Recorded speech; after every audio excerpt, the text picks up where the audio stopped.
Hello everyone and welcome to Remote Learning Week 1, Lesson number 1. We are starting off with a unit on 2D geometry, and we're going to start that with a section on area of triangles and quadrilaterals. So in the boxes below, we're going to go through the formula for area for each of the following shapes, and I have already pre-drawn the shapes in there, so you might want to pause and get those shapes drawn in there before you move on. All right, starting with the triangle, the area formula for a triangle is area is equal to 1/2 times the base times the height of the triangle, where the base of the triangle is the bottom side. We're going to call that B, and the height of the triangle goes from the peak of the triangle down to the base, and that's H for height. All right, the formula for the area of a rectangle is area is equal to the base times the height, where the bottom side of the rectangle is our base and the vertical side of our rectangle is our height. And again, B for base, H for height. For our parallelogram, the formula for the area is actually the exact same thing as the rectangle. So I have area is equal to base times the height. Base is still just the bottom side. Area is a little trickier though. Area is the distance from the top side to the bottom side, and it's not this vertical slant. This vertical slant is not the height. The height actually goes at a 90-degree angle. So we're going to go ahead and draw a dotted line to represent that. That line represents our height. And again, base times height. All right, now we're going to go on to the rhombus. The formula for the area of a rhombus is area is equal to 1/2 times P times Q. All right, from here on out, anytime we have a diagonal in a shape, which will happen in the rhombus and the kite, we're going to label those diagonals as P and Q. So I'm going to go ahead and put my first diagonal in there. I'm going to go from the peak down to the lowest corner, and that I'm going to call diagonal P. And my other diagonal is going to cross over perpendicular from that first diagonal that we just drew in there. And it's going to go from the left corner to the right corner. So I'm going to go ahead and draw my diagonal in, and that is Q. And again, P and Q are perpendicular from each other, which means that this angle in the center on all four angles is 90 degrees. All right, now we have a kite. A rhombus is actually a type of kite, but a kite is not necessarily a rhombus. But they do have the same formula. So the formula for the area of a kite is, again, area is equal to 1/2 times P times Q. And our diagonals for that are going to cross perpendicular again.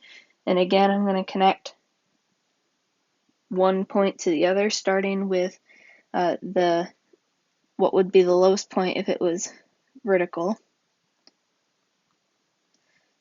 And that was not a very straight line. I'm going to try drawing that one again. Well, that was a bad plan. Let's try that again. Nope. All right. We'll just fix the curve. It'll be fine. All right, I'm going to call this first diagonal P. Now we're going to go ahead and connect the other two, and I'm going to call that one Q. So the area of a kite is 1/2 times diagonal P times diagonal Q.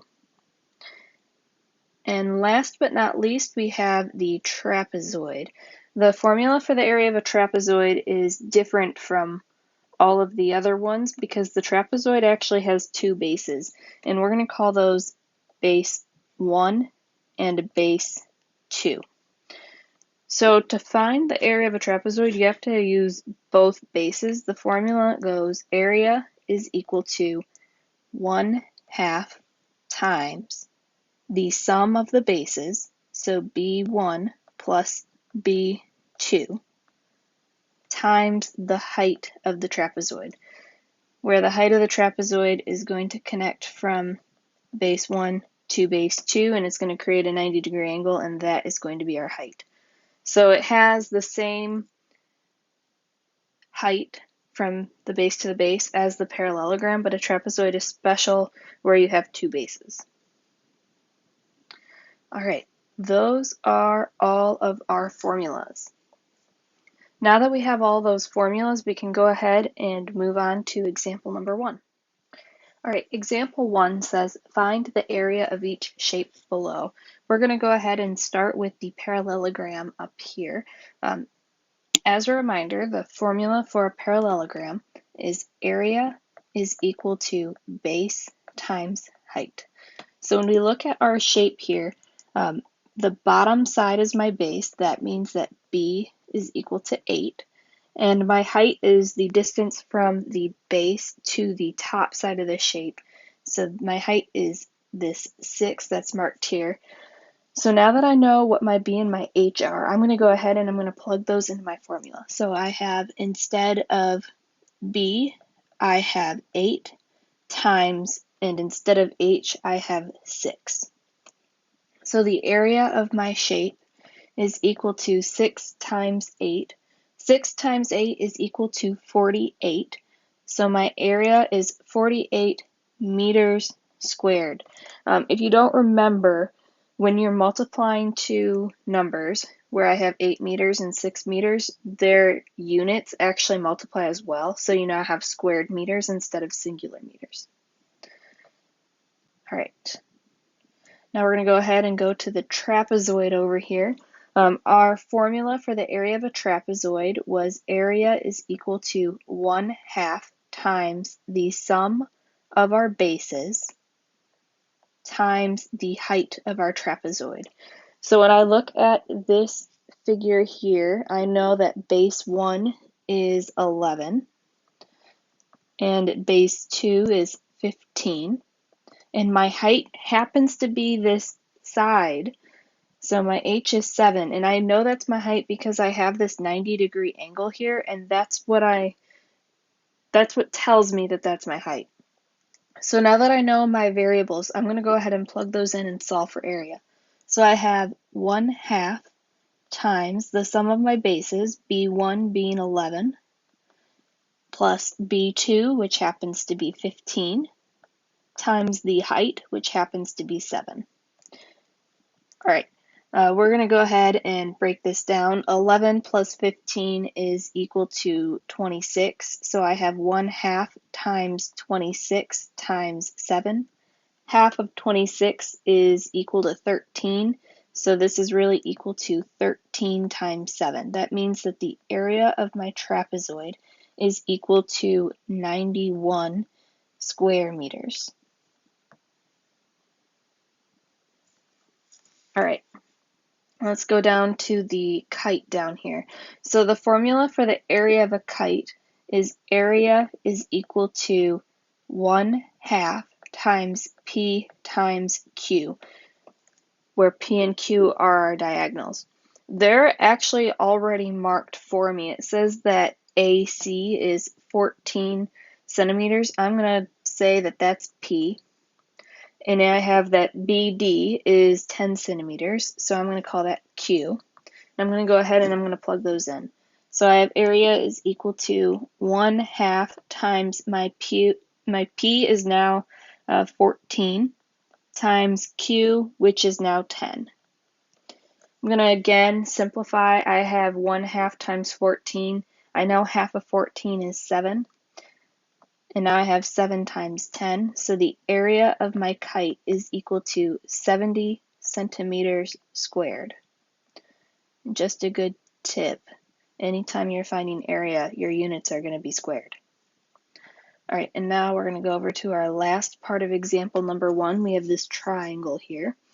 And just a reminder again, we have the formula for a triangle is equal to 1/2 times base times height.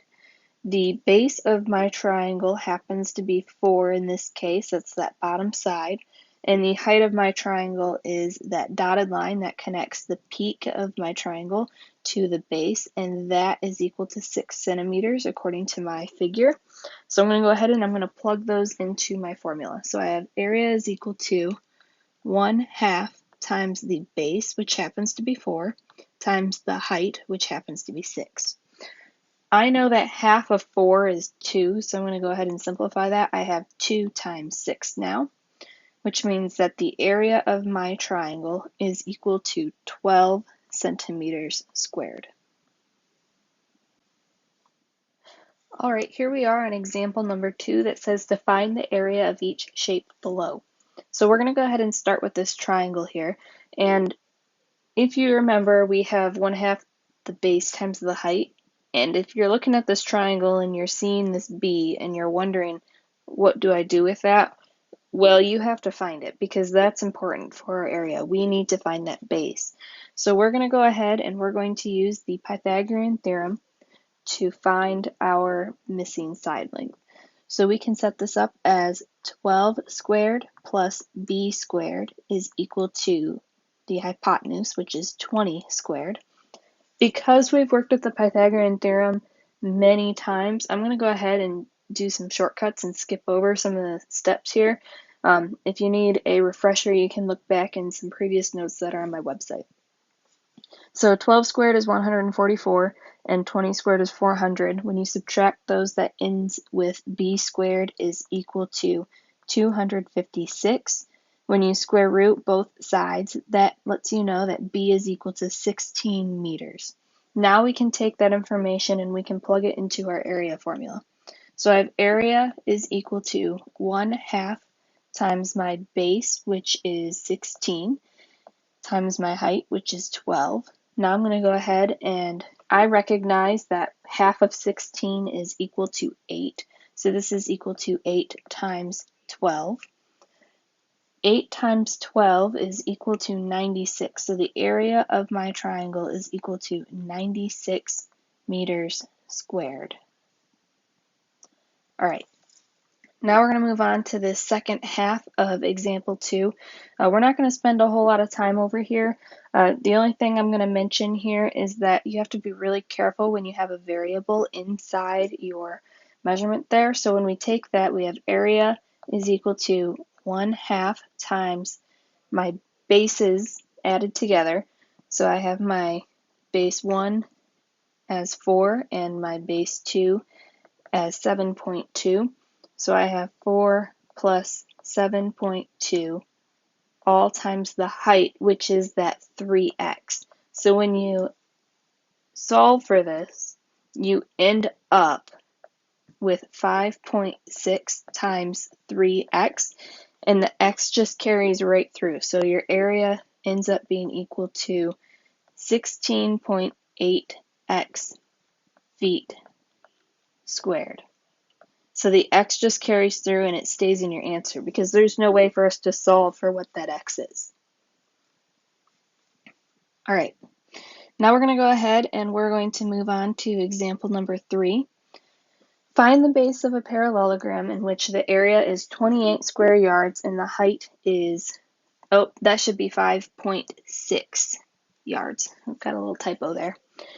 So we're going to go ahead and we're going to still use that same formula. So the formula for a parallelogram was area is equal to base times height. And we're going to take what we do know and plug it into our formula and solve for what we don't know, which is the base.